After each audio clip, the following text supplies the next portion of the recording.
सभी लोगों का स्वागत है फिर से एक और नई वीडियो में। और अब हम लोग कैरी फॉरवर्ड करेंगे अपने प्रीवियस टॉपिक को। हमने बेसिक इंट्रोडक्शन देखा था रिगार्डिंग ब्लड और अब हम इसके बारे में आगे जाएंगे with the composition of blood.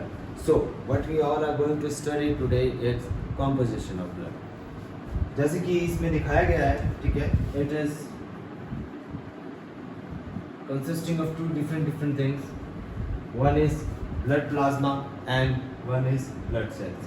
एक तो blood plasma वहाँ पर present है, दूसरा blood cells वहाँ पर present है और blood plasma और blood cells से मिलकर हमारा बनता है blood। तो basically कितना कितना amount में होता है और इन दोनों में क्या difference है, blood cells में और blood plasma में क्या major difference है। सबसे पहला डिफरेंस है इसकी अपीयरेंस। जो ब्लड प्लाज्मा है it is in the liquid form and जो ब्लड सेल्स हैं it is of foam form. So ये जो फोम कंडीशन है ये ब्लड सेल्स की है और लिक्विड जो कंडीशन है वो ब्लड प्लाज्मा की है। अब जो ब्लड प्लाज्मा है ये कंसिस्ट करता है approximately 55% part and blood cell consist of 45% part. Okay, तो आगे जो ये ब्लड प्लाज्मा है ये डिवाइडेड होता है 3 डिफरेंट कंपोनेंट्स में और वो 3 डिफरेंट कंपोनेंट्स कौन कौन सी है। पहला H2O यानी कि हमारे अंदर वाटर का concentration that is near by 91.5% and next plasma protein that is of near by 7% and third one is others that is 1.5%। तो बेसिकली जो ये अदर्स हैं ये अदर्स है क्या, ये अदर्स है हमारे कुछ गैस, कुछ न्यूट्रिएंट्स और कुछ वेस्ट। फॉर एग्जांपल कुछ गैस, न्यूट्रिएंट्स, वेस्ट, ये सारी चीजें जो हैं ये आती हैं हमारे अदर्स की कंपोजिशन में। तो basically it is 1.5%, water 91.5%, some others 1.5%।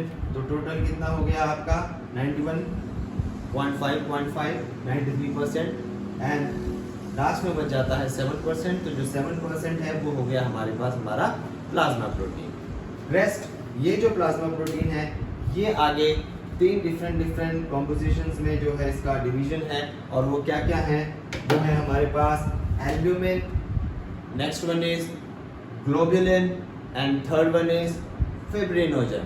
Okay, पहला एल्ब्यूमिन, दूसरा ग्लोबुलिन और तीसरा फिब्रिनोजेंस।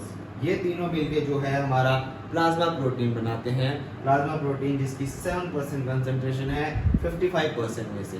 लेकिन इन तीनों की अपनी अपनी डिफरेंट कंसंट्रेशन है, अपने अपने डिफरेंट अमाउंट में पाए जाते हैं। तो कितने अमाउंट में पाए जाते हैं, albumin near by 54%। Okay, albumin near by 54%। Now globulin nearby 38%. Globulin nearby 38%. Now fibrinogen is nearby 8%. आप लोग टोटल देख सकते हैं 54 और 38 का बच जाएगा हमारा 8%, 100% फुल होने में। तो बेसिकली एल्ब्यूमिन है 54%, ग्लोबुलिन है 38%, फिब्रिनोजन है 8% और ये तीनों मिलकर बनाते हैं हमारा plasma protein. Okay, now next आगे हम बढ़ते हैं हमारे पास ब्लड सेल्स की तरफ। जो ब्लड सेल्स हैं उसमें हमारे पास 3 प्रकार की ब्लड सेल्स हैं। एक आरबीसी रेड ब्लड सेल्स, दूसरा WBC white blood cells and तीसरा प्लेटलेट्स। ओके, अब ये इनकी जो फॉर्मेशन है इनकी अपनी अपनी फॉर्मेशन है, इनकी अपनी अपनी प्रोसेस ऑफ फॉर्मेशन है जिस प्रोसेस के द्वारा ये बनते हैं और वो क्या क्या कहलाती हैं। आरबीसी की फॉर्मेशन कहलाती है एरिथ्रोपोइसिस, डब्ल्यूबीसी की ल्यूकोपोइसिस एंड प्लेटलेट्स की थ्रोम्बोपोइसिस। ओके, ये डिफरेंट कंडीशन है, इसकी वजह से इनकी फॉर्मेशन होती है आरबीसी, डब्ल्यूबीसी एंड प्लेटलेट्स की। किन कंडीशन की वजह से, एरिथ्रोपोइसिस की वजह से आरबीसी की फॉर्मेशन होती है, ल्यूकोपोइसिस की वजह से डब्ल्यूबीसी की फॉर्मेशन होती है एंड थ्रोम्बोपोइसिस जो प्रोसेस होता है उसकी वजह से हमारे प्लेटलेट्स डेवलप होते हैं। ठीक है, अब जो ये आरबीसी, डब्ल्यूबीसी, प्लेटलेट्स इन तीनों की जो फॉर्मेशन है यानी कि अगर हम erythropoiesis plus leucopoiesis plus thrombopoiesis कर दें तो तीनों को जो एक प्रॉपर प्रक्रिया जो है एट द एंड रिजल्ट जो इन सब का टोटल हम लोग मानते हैं उसको क्या कहा जाता है, हिमेटोपोएसिस। ओके, इस चीज को, इस कंडीशन को क्या बोला जाता है, हिमेटोपोएसिस, यानी कि पूरी की पूरी ब्लड सेल्स की फॉर्मेशन को हम क्या बोल सकते हैं, haematopoiesis. Now next, what to know about it is very important, आपको पता होना चाहिए, और वो फैक्टर है हमारा आरबीसी से related, that is concentration of RBC. Okay, तो basically the percentage of RBC, the percentage of RBC, जो परसेंटेज ऑफ आरबीसी होता है उसको हम लोग बोलते हैं हिमेटोक्रिट वैल्यू। क्या बोला जाता है, हिमेटोक्रिट वैल्यू।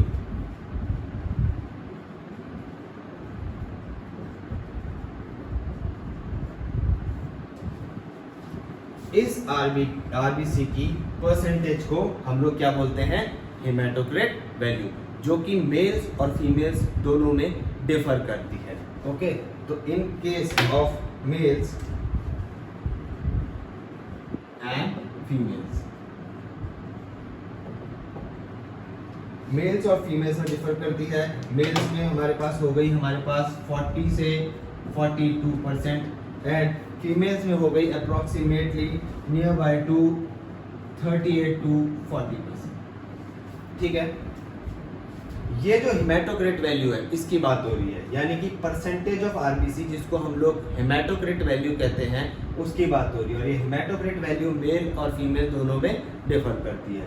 तो जो मेल में है वो क्या कही जाती है, 40 to 42% एंड फीमेल्स में मानी जाती है 38 to 40%। अब इसका एक खास विशेष कारण है, मेल्स में ये ज़्यादा क्यों पाई जाती है, बिकॉज मेल्स में प्रेजेंट होते हैं टेस्टोस्टेरोन, और टेस्टोस्टेरोन की जो मात्रा है वो अधिक होती है।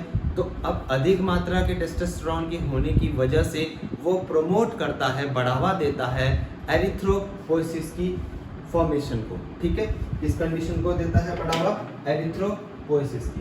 कैसे, क्योंकि वो प्रमोट करता है हमारे एरिथ्रोपोइटिन को। ठीक है, अब तो हमारे पास क्या है, यहाँ पर हम लोग ऐड कर लेते हैं जो टेस्टोस्टेरोन है वो क्या करता है, प्रमोट कर देता है एरिथ्रोपोइटिन को।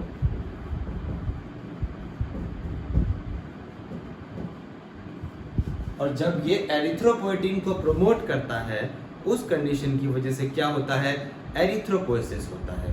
ओके, तो एरिथ्रोपोइसिस जितना ज्यादा होता है उस हिसाब से परसेंटेज ऑफ आरबीसी ज्यादा निकलेगा, हिमेटोक्रिट वैल्यू ज्यादा निकलेगी। तो this is all what we have discussed, and last and one of the most important thing हम लोगों को जो देखने को मिलता है वो है हिमेटोपोइसिस के बारे में। हिमेटोपोइसिस के बारे में एक खास चीज आप लोग समझिए,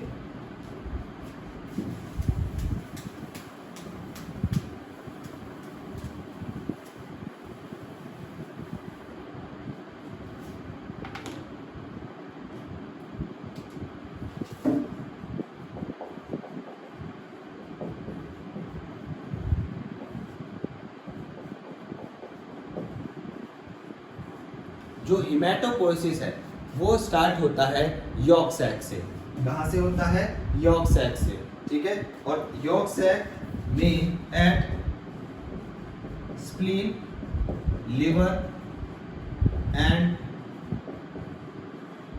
थाइमस, स्प्लीन में, लिवर में एंड थाइमस में, यॉर्क सैक में जो है ये प्रोसेस, हिमेटोपोइसिस की जो प्रोसेस है ये स्टार्ट होती है। लेकिन ये जो कंडीशन है, ये कंडीशन है बिफोर बर्थ की, बट आफ्टर बर्थ यही जो प्रक्रिया है ये शिफ्ट हो जाती है कहाँ, हमारे पास बोन मैरो में। ये तो आप लोगों ने अक्सर सुना ही होगा, लेकिन ये जो बोन मैरो में है ये बाद में शिफ्ट होती है, आफ्टर बर्थ जो है ये शिफ्ट होती है बोन मैरो में। लेकिन बिफोर बर्थ क्या होता है, it starts from yolk sac at spleen, liver and thymus. तो हिमेटोपोइसिस की प्रक्रिया कुछ इस प्रकार से होती है, और हिमेटोक्रिट की वैल्यू कुछ इस प्रकार से होती है। मेल्स में ज़्यादा क्यों होती है, क्योंकि टेस्टोस्टेरोन की मात्रा मेल्स में ज़्यादा होती है, जिसकी वजह से एरिथ्रोपोइटिन को वो ज़्यादा प्रमोट करता है। और उसी टर्म एंड कंडीशन को मद्देनजर में रखते हुए हमें ये पता चलता है कि एरिथ्रोपोइसिस ज़्यादा कहाँ पर हो रहा है, मेल्स में हो रहा है। यही कारण है कि उसमें 40 से 42% है। तो आज के इस वीडियो में हम सब लोगों ने क्या जाना कि कॉम्पोजिशन ऑफ ब्लड कैसे कैसे है। कॉम्पोजिशन ऑफ ब्लड में हमने देखा कि 2 डिफरेंट कंपोनेंट्स में हमने उसको डिवाइड किया, ठीक है। पहली है हमारे पास ब्लड प्लाज्मा, दूसरी है blood cells. Next, blood plasma कितना है, 55% है, और ब्लड सेल्स है हमारे पास 45%। आगे चल के ब्लड प्लाज्मा जो है वो अलग अलग कंपोनेंट्स में डिवाइड हुआ, यानी कि H2O, वाटर, सम अदर्स यानी कि waste, nitrogenous nutrients and gas. Next, some of the plasma protein 7% of concentration, जो कि क्या क्या थे हमारे पास, एल्बुमिन, ग्लोबुलिन एंड फिब्रिनोजेंस थे, ठीक है, जिसकी अमाउंट वैल्यू कितनी थी, 54% थी, 38% थी एंड 8% थी। नेक्स्ट हमने ब्लड सेल्स के तरफ देखा, तो उसमें हमें पता चला कि ये आरबीसी, डब्ल्यूबीसी और प्लेटलेट्स की फॉर्म में है। और आरबीसी की जो प्रोसेस है उसको एरिथ्रोपोइसिस बोलते हैं, डब्ल्यूबीसी की प्रोसेस को ल्यूकोपोइसिस एंड प्लेटलेट्स की फॉर्मेशन को थ्रोम्बोपोइसिस। और जब ये तीनों प्रक्रियाओं को अगर हम ऐड कर दें कि थ्रोम्बोपोइसिस, एरिथ्रोपोइसिस, ल्यूकोपोइसिस की प्रक्रिया हो रही है, तो एंड में क्या प्रोसेस जो है एज अ रिजल्ट प्रोसेस क्या निकल कर आता है, हेमाटोपोइसिस। अब इसमें जो मद्देनजर रखने वाली बात थी, ध्यान में मैंने क्या बताई थी, आरबीसी में मैंने बताया था आपको परसेंटेज ऑफ आरबीसी को हम लोग बोलते हैं हेमाटोक्रिट वैल्यू, जो कि मेल्स में कितनी होती है, 40 से 42%, और फीमेल्स में होती है 38 से 40%। अब जब हमें ये पता चल गया तो कारण हमने देख लिया था टेस्टोस्टेरोन की वजह से। एंड नेक्स्ट हमने लास्ट जो one of the most important thing जो हमने देखी थी, हमने ये जाना था कि हिमेटोपोइसिस की जो प्रोसेस है, ये जो हिमेटोपोइसिस की जो प्रोसेस है भैया, ये स्टार्ट हुई थी हमारी, कहाँ से स्टार्ट हुई थी, हमारे यॉर्क सेक्स से स्टार्ट हुई थी। कहाँ से, यॉर्क सेक्स से स्टार्ट हुई थी at spleen, liver and thymus. And later on ये आफ्टर बर्थ कहाँ शिफ्ट हो गई ये प्रोसेस, आफ्टर बर्थ कहाँ से होनी शुरू हो गई, ये होनी शुरू हो गई हमारी बोन मैरो में। कहाँ पर होनी शुरू हो गई, बोन मैरो में। So this is all about the composition of blood. ये हमने एक शॉर्ट वीडियो देखा अपना कॉम्पोजिशन ऑफ ब्लड के ऊपर। इसके अलावा हम लोग बहुत सारे कंटेंट के बारे में डिस्कस करेंगे अपनी नेक्स्ट वीडियो में। आई होप सो आप लोगों को समझ में आया होगा। बाकी आप सभी लोगों की जैसी भी क्वायरीज होंगी मैं कोशिश करूँगा कि उनको सॉर्ट आउट कर पाऊँ।